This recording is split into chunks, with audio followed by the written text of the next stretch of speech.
The invitation arrived on cream-colored cardstock. My daughter-in-law's careful handwriting flowed across the paper in that practiced elegance she'd cultivated since marrying my eldest son.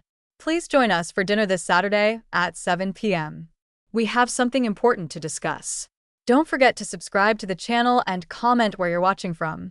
I set the card on my kitchen counter next to the stack of financial statements I'd been reviewing. The assets my late husband had built over 40 years of careful investment were now worth just over $2 million. The irony wasn't lost on me. After 3 months of sporadic phone calls and excuses about busy schedules, suddenly they wanted to talk. My reflection caught in the kitchen window as twilight settled over my suburban Phoenix home. At 68, I still carried myself with the posture my mother had drilled into me decades ago. Shoulders back, chin level, eyes forward. But something in my gaze had hardened over the past year, since George's funeral, since I'd begun to understand how my sons truly saw me. The house felt cavernous, without George's presence. 42 years of marriage had filled every corner with shared memories, inside jokes, and the comfortable silence of two people who'd grown old together. Now at night, I heard only the hum of the refrigerator and the occasional creak of settling wood. The loneliness was a physical ache, settling in my chest like a stone. I'd raised Malcolm and Owen to be independent, successful men. Malcolm, now 42, had built a thriving real estate development company. Owen, 39, worked as a financial advisor, managing portfolios for wealthy clients. Both had married, well-educated women, lived in expensive homes, and sent their children to private schools. I should have been proud, and I was, until I began to see the calculations behind their smiles. Saturday evening arrived with the dry heat that made Phoenix summers unbearable. I chose my outfit carefully, a teal silk blouse that George had always loved. Paired with cream slacks and the pearl earrings he'd given me for our 20th anniversary, I wanted to look dignified, not like the doting widow they seemed to expect. Malcolm's house sat in an exclusive Scottsdale neighborhood, all desert landscaping and modern angles that spoke of architect fees and landscape designers. Samantha, his wife, greeted me at the door with her trademark smile, brilliant white teeth, carefully applied lipstick, and eyes that never quite reached warmth. "Carolyn, you look wonderful." She air-kissed my cheek, and I caught her signature perfume, something expensive and cloying. Come in, come in." "The boys are in the living room." The boys. At 42 and 39, my sons were still boys to their wives, still children who needed managing. I followed Samantha through the marble-floored entryway, past abstract paintings that probably cost more than most people's cars. Malcolm stood as I entered the living room, his embrace punctuated, but performed for Samantha's benefit. He'd inherited George's height, but not his warmth. Where my husband had been genuinely kind, Malcolm had learned to simulate it. Owen rose from the leather sectional, his hug equally hollow. Iris, Owen's wife, offered her practiced smile from across the room. "Mom, you look great," Owen said, though his eyes were already moving past me, checking his phone, calculating something.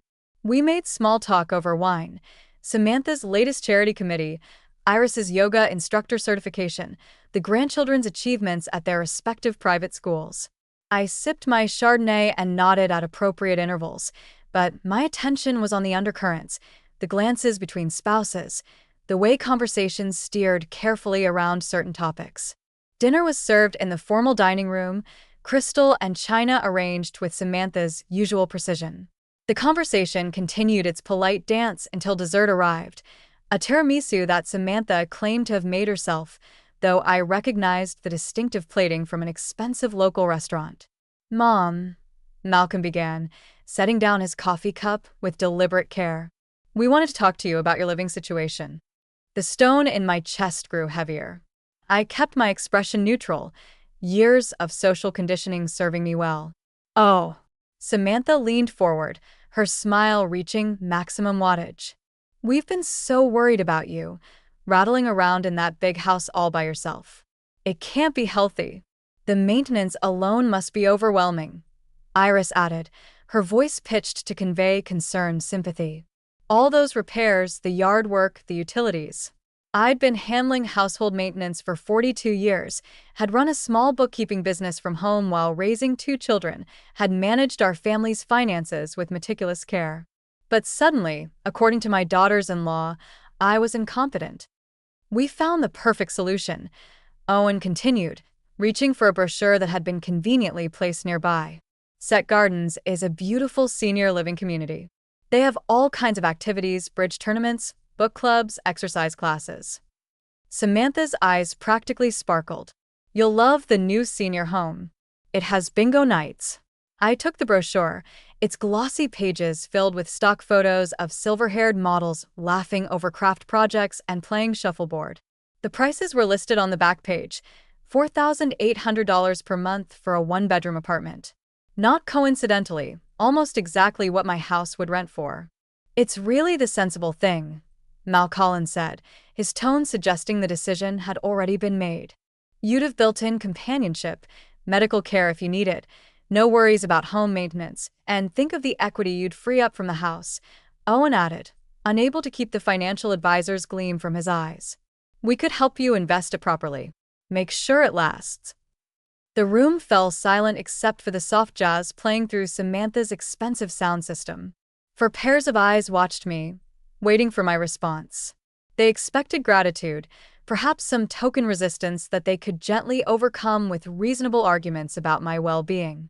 Instead, I folded my hands in my lap and smiled. It wasn't a warm smile. I'd learned over the past year of carefully observing my sons and their wives to deploy different varieties of expression for different purposes. How thoughtful of you all to plan my future, I said quietly. The silence stretched. Samantha's smile faltered slightly. We just want what's best for you, Mom, Malcolm said, his voice carrying the slightest edge of impatience. I nodded slowly, as if considering their words. Inside, a cold clarity was settling over me like frost on a window. I thought of George, how he'd worked 60-hour weeks for decades to build our security. How he'd trusted our sons to care for me after he was gone. How naive we'd both been. When would this move happen? I asked, my voice steady. Well, Samantha said, relief evident in her brightening expression, the sooner the better, really. Sunset Gardens has a waiting list, but they have an opening next month. We could help you pack, of course. And we've already spoken to a realtor, Owen added. The housing market is strong right now. You could get top dollar. I studied their faces, eager, expectant, already counting their inheritance. They'd miscalculated my grief as weakness, my silence as compliance. They saw a lonely old woman overwhelmed by widowhood, ready to be managed and controlled. They had no idea who they were dealing with. I'll need some time to think about it, I said finally. Of course, Malcolm said quickly. Take all the time you need, but don't wait too long. Opportunities like this don't stay available forever. I gathered my purse, accepted their punctured hugs, and walked to my car with the same measured pace I'd maintained all evening. As I drove through the desert night toward my empty house, my mind was already working, calculating, planning. They wanted to warehouse me in a senior facility while they liquidated my life's work. They'd underestimated me completely. That was going to be their first mistake, but not their last. I didn't sleep that night. Instead, I sat in George's leather chair in our study, surrounded by the financial documents I'd been avoiding since his death. Bank statements, investment portfolios, property deeds, insurance policies, the paper trail of a life built on careful planning and delayed gratification. By dawn, I had a complete picture of my financial position. George had been more successful than even I'd realized. Beyond the house worth approximately $850,000 in the current market, we had investment accounts totaling $1.3 million, a small rental property in Tempe worth $320,000, and life insurance proceeds I'd invested in CDs. The total was just over $2.1 million. Enough to live comfortably for the rest of my life. Enough to leave a substantial inheritance. Enough to make my sons impatient. The phone rang at 8:30. Malcolm's name appeared on the caller ID. Mom, just wanted to check in after last night. I hope we didn't overwhelm you with information. His voice carried that false warmth I'd grown to recognize, the tone he probably used with difficult clients. Not at all, I replied, measuring my words carefully. I've been thinking about everything you said. Good. Good. And what are your initial thoughts? I could hear the eagerness he was trying to suppress. I think you may be right about the house being too much for me to handle alone. That's wonderful to hear, Mom. Really, it's the practical choice. I'd like to visit Sunset Gardens myself before making any decisions. Of course, Samantha could arrange a tour. She knows the director there. Of course she did. How convenient. That would be lovely. But I'd prefer to go alone first, just to get my own impressions. A pause. Are you sure? It might be helpful to have someone there to ask the right questions. I'm quite capable of asking my own questions, Malcolm. The edge in my voice was slight but unmistakable. Another pause. Of course you are. I'll have Samantha get you the contact information. After I hung up, I sat in the morning silence, watching dust motes dance in the sunlight streaming through George's study windows. 42 years in this house. 42 years of memories embedded in every room, every corner, every carefully chosen piece of furniture. The study held George's presence most strongly. His books still lined the shelves, biographies of business leaders, investment guides, a collection of World War II histories he'd never finished reading. His reading glasses lay folded on the desk beside a half-completed crossword puzzle from the day before his heart attack. I picked up the glasses, traced the familiar worn spots on the arms where his fingers had gripped them thousands of times. If he were here now, what would he think of his son's behavior? Would he be as shocked as I was? Or had he seen signs I'd missed? The doorbell interrupted my thoughts. Through the front window, I saw Owen's BMW in the driveway. Mom, I was in the neighborhood and thought I'd stop by, he said when I opened the door. Another lie. Owen's office was 30 minutes away, and this wasn't on the route to anywhere he needed to be. How thoughtful. Come in. He followed me to the kitchen, his eyes scanning the rooms with an appraiser's attention to detail. I noticed him doing this more frequently since George's funeral, cataloging our possessions with increasing boldness. Coffee? I asked. Sure, thanks.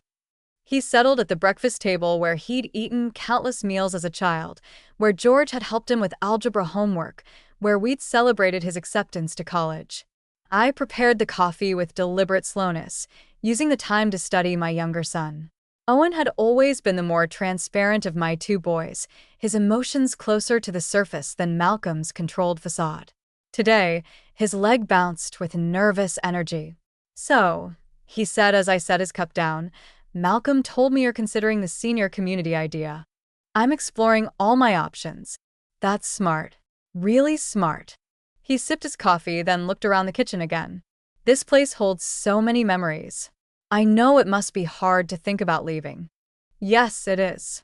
But you know, Mom, memories aren't tied to a building. They're in here. He tapped his chest, a gesture that might have seemed touching if I hadn't seen him check his watch twice in the past minute. Is that what you think? Definitely. And honestly, the financial freedom you'd have from selling could really enhance your lifestyle. You could travel, maybe take some of those art classes you used to talk about. I sat across from him, noting how his eyes brightened when he mentioned the financial benefits. Travel does sound appealing. Exactly. Iris and I were talking. We could help you manage the proceeds from the house sale. I mean, that's what I do for a living, right?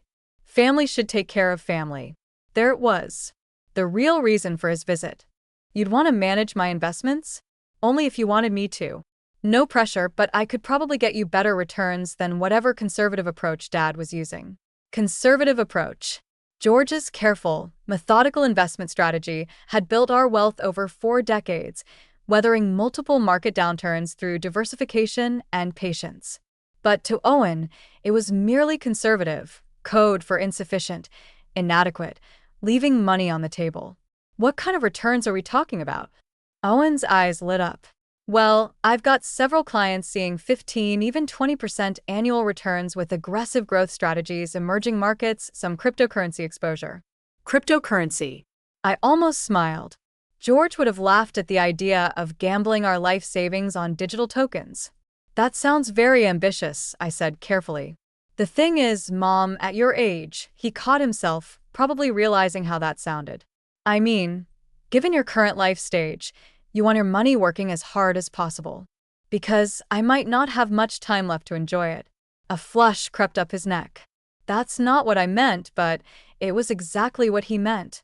In Owen's calculations, I was a diminishing asset, a temporary inconvenience before my wealth transferred to the next generation.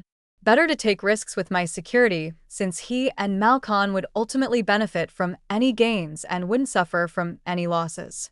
I appreciate your offer, I said, but I'll need to think about it. Of course, no rush. But his disappointed expression suggested otherwise. After he left, I called Sunset Gardens and scheduled a tour for the following afternoon. Then I made another call to Adam Sandler, George's attorney and longtime friend. Carolyn, Adam said when his secretary put me through. How are you holding up? Better each day, I replied. Adam, I need to ask you about something hypothetically. Of course, if someone wanted to protect assets from premature distribution, what options would they have? A long pause. Are we talking about protecting assets from creditors or from family members who might have expectations about inheritance timing? Adam had always been perceptive. The latter, I see. Well, there are several vehicles: irrevocable trusts, offshore accounts, certain types of annuities. It depends on the specific situation and goals.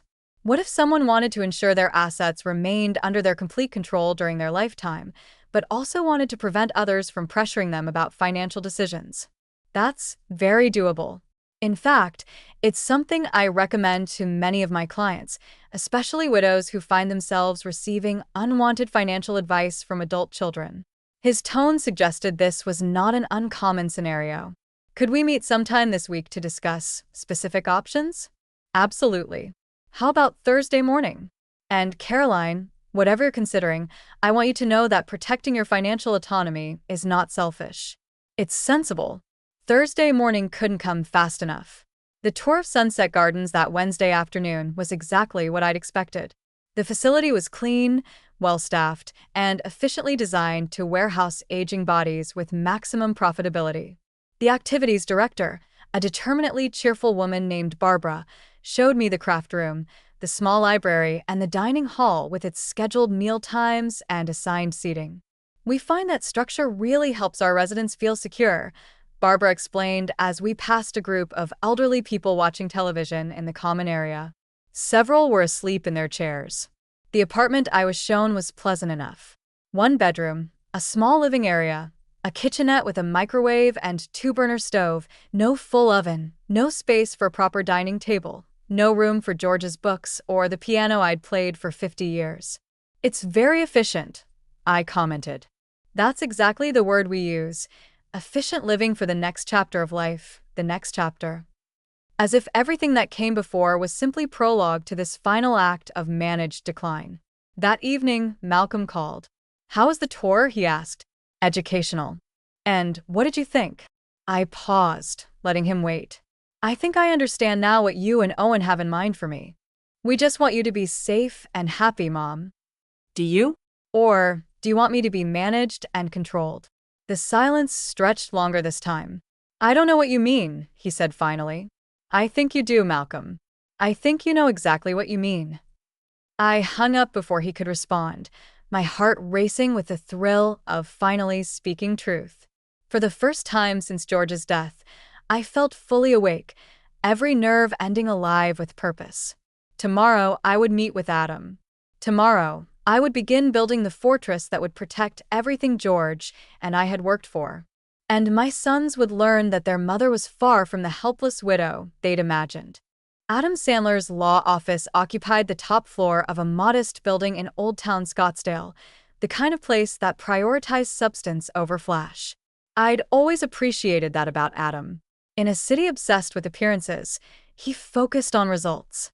Carolyn, he said, rising from behind his mahogany desk as his secretary showed me in. At 72, Adam carried himself with the dignified bearing of someone who'd spent 5 decades helping people navigate life's complexities. You look well. I feel more clear-headed than I have in months, I replied, settling into the leather chair across from his desk. Good. Clarity is essential for what we're going to discuss. He opened a file folder, revealing several documents he'd prepared. I've outlined some options based on our phone conversation. But first, I want to understand exactly what you're dealing with. I told him everything. The dinner invitation, the senior facility tour, Owen's investment pitch, Malcolm's barely concealed impatience. Adam listened without interruption, occasionally making notes on a legal pad. How long has this been going on? He asked when I finished. The pressure started about 6 months after George's funeral. Subtle at first, comments about the house being too big, suggestions that I seemed overwhelmed. It's escalated significantly in the past month, and their wives are involved. Samantha orchestrated the dinner. Iris supports Owen's financial management pitch. They present a united front. Adam leaned back in his chair, his expression grim. Caroline, I've seen this pattern many times. Adult children who view their widowed parent as an impediment to their inheritance rather than a person deserving respect and autonomy. Is it legal what they're trying to do? If they can convince you to agree, absolutely. That's why psychological pressure is their weapon of choice. They're counting on your love for them, your desire to avoid family conflict, your fear of being truly alone. The accuracy of his assessment stung. They knew exactly which emotional buttons to push. What are my options? Adam slid a document across the desk. Option 1. An irrevocable trust. You transfer your assets to the trust, which you control as trustee during your lifetime. Upon your death, the assets distribute according to terms you set now, which could include conditions your sons would have to meet. What kind of conditions? Whatever you choose. Demonstrating genuine care for your well-being, respecting your autonomy, even something as simple as regular meaningful contact not motivated by financial interest. I studied the document, recognizing the power in its legal language. If they don't meet these conditions, the assets could go to charities, other family members, or organizations of your choosing. The beauty of an irrevocable trust is that once it's established, no one can pressure you to change it because, legally, you can't. Option 2 is a revocable trust combined with a comprehensive financial strategy that removes your assets from easy access while maintaining your control. We structure your finances so that pressuring you becomes pointless. The money isn't available for premature distribution under any circumstances. Option 3. Adam smiled, the expression carrying a hint of mischief. The nuclear option. You liquidate everything, move your assets offshore, and disappear. Start fresh somewhere else on your own terms. The nuclear option. The phrase resonated with something deep inside me, a desire for complete autonomy that I'd suppressed for decades in favor of family harmony. Tell me more about option 3. There are countries with favorable tax treaties, excellent healthcare systems, and strong legal protections for foreign residents. Portugal, for instance, has a retirement visa program that's quite attractive. Costa Rica, certain areas of Spain, Portugal, I said, surprising myself with the certainty in my voice. You've been there? George and I honeymooned in Lisbon 42 years ago. We always said we'd go back. We never had, of course. There had always been reasons to delay. The boys' school events, business obligations, the comfortable inertia of established routine. The Algarve region is particularly popular with American retirees. It has an excellent climate, reasonable cost of living, and an English-speaking expatriate community, if you want it. As he spoke, images formed in my mind. Whitewashed houses overlooking the ocean, markets filled with fresh fish and local produce, cafes where I could sit with a book and no one would know me as anyone's mother or widow. How long would it take to arrange? If you're serious, 6 weeks for the visa paperwork, assuming we expedite everything. Another 2 weeks to establish banking relationships and handle the financial transfers. 8 weeks. 8 weeks to dismantle a life and rebuild it somewhere else, somewhere beyond the reach of manipulative children and their calculating spouses. I want to explore this option, I said. Are you sure? It's a dramatic step. You'd be leaving everything familiar. Everything familiar is being poisoned by their behavior. Interrupted. Adam, they're not going to stop. They'll keep pushing until I'm warehoused in that facility and they control my finances. I won't live the rest of my life as a managed asset. He studied my face for a long moment. Your decision. But I need to know, is this revenge or is this reclaiming your life? Can it be both? His smile widened. In that case, let's discuss the details. For the next 2 hours, we planned my escape with military precision. Adam would establish a private trust based in the Bahamas, completely legal, but effectively untouchable by anyone except me. My assets would be liquidated systematically, converted to international investments, and transferred in amounts that wouldn't trigger reporting requirements. The house will take the longest to sell, Adam noted. Unless you're willing to accept a quick sale price. I'm not in a hurry. I want them to think I'm considering their suggestions while we prepare everything. How will you handle their pressure in the meantime? Let me worry about that. That evening, Samantha called. Caroline, I hope you don't mind me reaching out directly. Malcolm mentioned your tour of Sunset Gardens went well. It was informative. Wonderful. I was thinking, would you like me to arrange a second visit? Maybe we could go together this time, and I could introduce you to some of the residents. They're such lovely people. Such lovely people. Warehoused, managed, their independent lives reduced to scheduled activities and supervised socialization.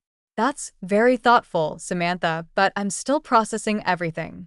Of course, these decisions take time, but I do hope you won't wait too long. I'd hate for you to miss this opportunity. After I hung up, I poured myself a glass of the expensive wine George had been saving for a special occasion that never came. I sat in his chair, surrounded by his books, and began making my own list. Items to sell discreetly. The good jewelry, George's watch collection, the silver service we'd received as wedding gifts and used perhaps a dozen times in 42 years. Items to donate. Most of the furniture, George's extensive wardrobe, kitchen equipment I'd never need in a Portuguese apartment. Items to take. My grandmother's china, George's favorite photographs, the photo albums documenting our life together, a handful of books that held special meaning. Items to leave behind. Everything else, including the illusions I'd harbored about my son's character. The phone rang again at 9 o'clock. Malcolm, Mom. Samantha said she talked to you earlier. She's really excited about helping you with this transition. So I gathered.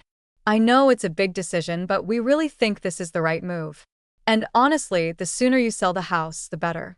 The market's starting to show signs of softening. Even now, he couldn't resist the pressure tactics.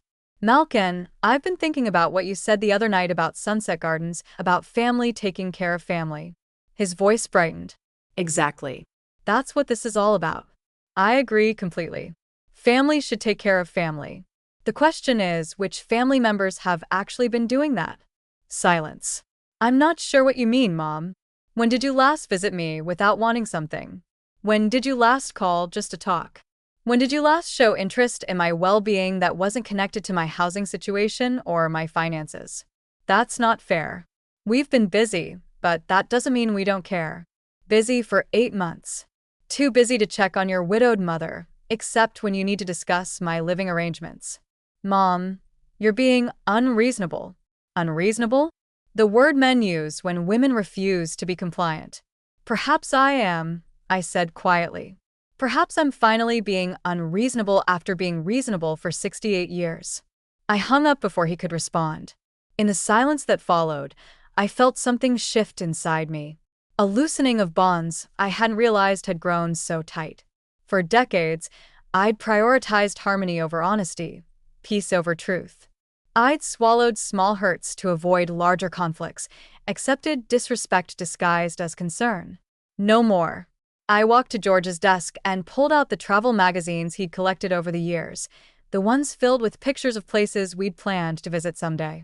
Portugal featured prominently, sun-drenched coastlines, ancient cities, peaceful villages where life moved at a gentler pace.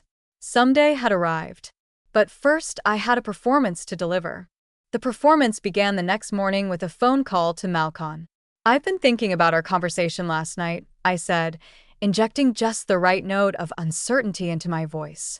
Perhaps I was being defensive. Mom, I understand this is overwhelming. It is. Everything feels so complicated without your father. I think I may need more help than I've been willing to admit. The relief in his voice was audible. That's completely natural. Dad handled so much that you probably didn't even realize. George had handled the lawn care and car maintenance. I'd managed everything else. The investments, the taxes, the household finances, the social calendar, the family logistics, but I let Malcolm believe his narrative. Would you and Owen be available to meet this weekend?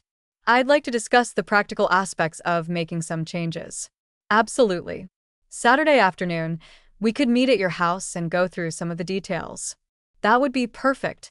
Over the next 3 days, I played my part with Academy Award precision. I asked Samantha tentative questions about Sunset Gardens meal plans. I mentioned to Iris how overwhelming the house maintenance had become. I even called Owen to inquire about his investment strategies, letting him explain complex financial concepts as if I'd never heard of compound interest. Meanwhile, Adam worked with military efficiency. Documents were prepared, accounts were identified for transfer, and contacts were established with Portuguese banks and real estate agents. We moved with the careful choreography of a heist film, each step calculated to avoid detection. The key, Adam explained during one of our clandestine meetings, is to make the transfers look routine. We'll start with smaller amounts, your dividend payments, some CD maturations that were scheduled anyway. Nothing that would trigger their attention if they're monitoring your accounts. Are they monitoring my accounts? Owen's a financial advisor. If he's as calculating as you've described, he's probably found ways to track your general financial activity. It's not illegal if you've given him access, even informally. The thought that Owen might be spying on my finances should have shocked me. Instead, it confirmed what I'd already suspected about the depth of their manipulation. On Friday afternoon, I received an unexpected visitor. My sister Patricia, who lived in Denver and rarely traveled, stood on my doorstep with a worried expression. Caroline, I'm concerned about you. Patricia, what a surprise. Come in. She followed me to the living room, her eyes taking in the space with the same appraising attention I'd noticed in my son's. Malcolm called me. She said he's worried about you living alone. And honestly, after talking to him, I am too. Of course, they'd enlisted reinforcements. What exactly did Malcolm tell you? That you've been struggling since George died? That you're overwhelmed by the house? Confused about financial matters? Resistant to help? He thinks you might be having some memory issues. Memory issues? The classic accusation used to undermine elderly women who refuse to be compliant. And what do you think, Patricia? She studied my face carefully. You seem fine to me. Maybe a little thinner, but that's normal after losing a spouse. Your conversation is perfectly clear.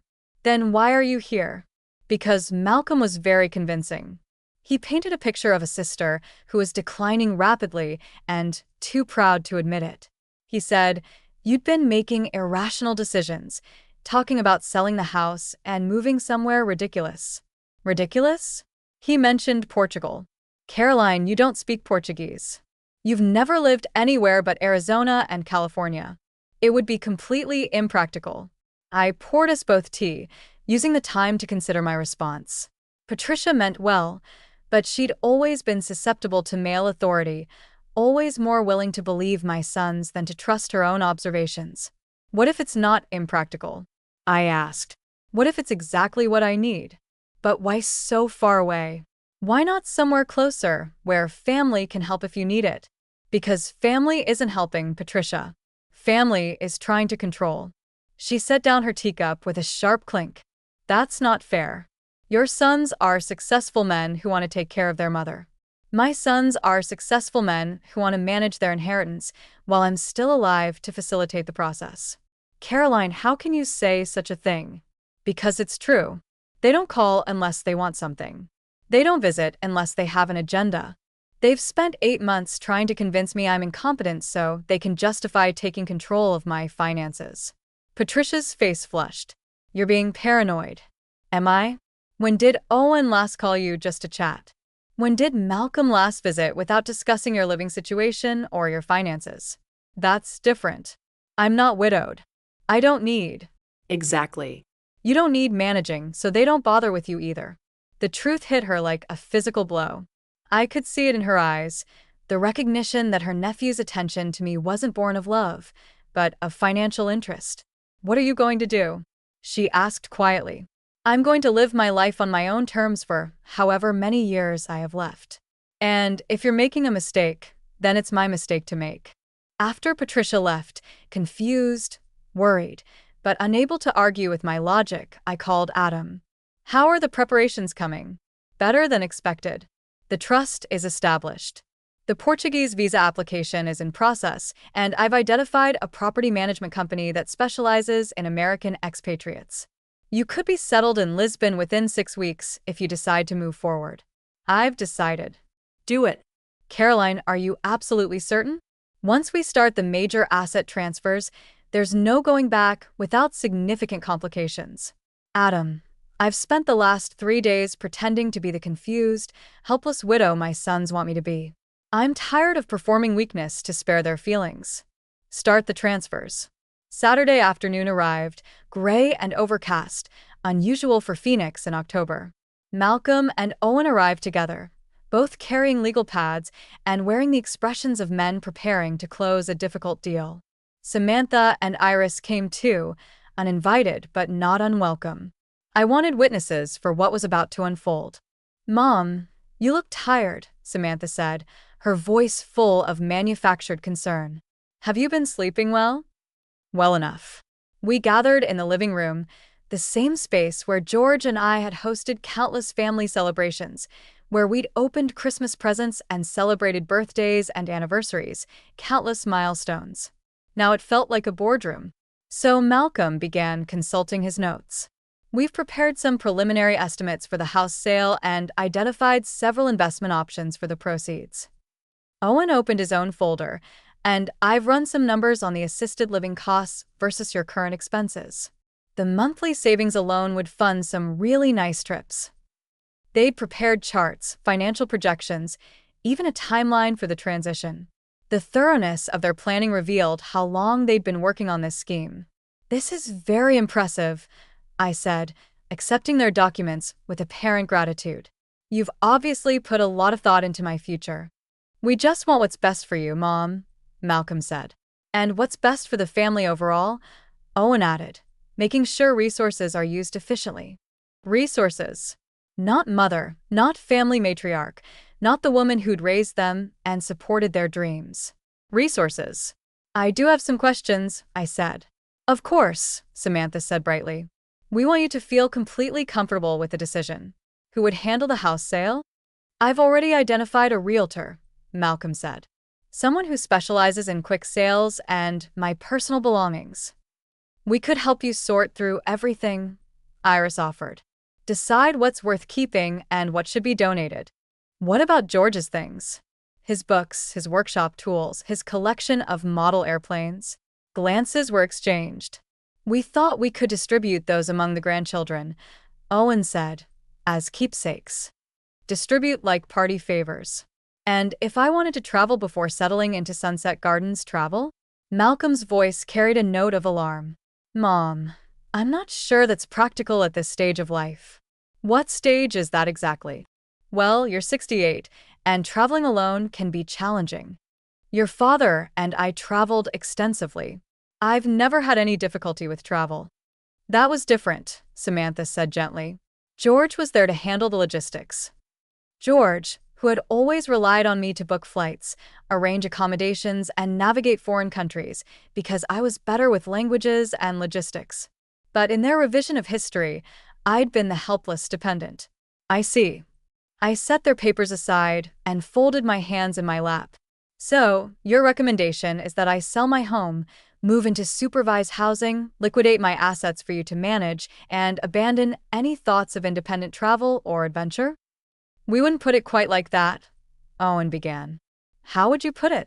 "We want to ensure your safety and security," Malcolm said. "Whose safety and security?" "Yours, of course." "Really? Because it sounds like you want to ensure your financial security by eliminating any possibility that I might spend my inheritance on myself." The room went silent except for the tick of George's grandfather clock. 4 faces stared at me with varying expressions of shock and dismay. Mom said carefully, I think you're misunderstanding our intentions. Am I? Then explain to me why in 8 months of widowhood, this is the first time you've all been in my house together. Explain why every conversation we've had is centered on my housing and my finances. Explain why you've enlisted my sister to convince me I'm incompetent. We enlisted Patricia because we're worried. You enlisted Patricia because you needed an ally to support your narrative that I'm declining mentally. Samantha's face flushed red. Carolyn, that's not. It's exactly what this is. You want me manageable, controllable, and grateful for your intervention. You want to be heroes saving their helpless mother while conveniently gaining access to her assets. I stood, moving to George's desk, where I'd placed a single sheet of paper. I have something for you. I picked up the single sheet of paper from George's desk, feeling the weight of this moment settle around me like a mantle. For pairs of eyes watched me with growing unease as I returned to my chair. This is a letter I wrote to your father shortly after his diagnosis. I began, my voice steady and clear. He was so worried about leaving me alone, so concerned about whether you boys would take care of me. That's where things get interesting. I reached for a third document. This is my new will, executed last week. Since you've all made it clear that you view me as an impediment to your inheritance rather than a mother deserving respect, I've made some adjustments to the distribution of my estate. What kind of adjustments? Owen's voice was barely a whisper. The assets in the trust will be distributed upon my death according to very specific criteria. Recipients must demonstrate genuine care for my well-being through regular, meaningful contact. They must respect my autonomy and decisions, and they must treat me as a person, not as a financial resource to be managed. That's subjective, Malcolm said desperately. How would anyone determine the trust has an independent executive? Someone who's observed your behavior toward me over the past year. Someone who can objectively evaluate whether you've met the criteria. The silence stretched as the implications sank in. They had pushed and manipulated and calculated, certain they could pressure me into compliance. They had never considered that their behavior was being documented, evaluated, judged. Who's the executive? Samantha asked. Someone who's watched you dismiss my capabilities, pressure me into decisions, and treat me like a problem to be solved rather than a person to be cherished. I stood and walked to the mantelpiece where George's photograph smiled down at the wreckage of what had once been a family gathering. But here's the most interesting part, I continued.